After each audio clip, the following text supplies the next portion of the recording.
ஒருவர் நோன்ப விடுவதற்கு அனுமதிக்கப்பட்ட ஒரு நிலைமை இருந்தாலும் அந்த நோன்பை நான் இப்ப விட்டுட்டு வேறொரு நாளையில கல்லா செய்யறது நல்லமா, அல்லது நான் நோன்பை இப்படியே பிடிக்கிறது நல்லமான்னு தீர்மானிக்கும்.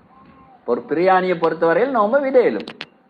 ஆனா நோன்பை விட்டா என்ன செய்யணும்? அவரு கல்லா செய்யணும்.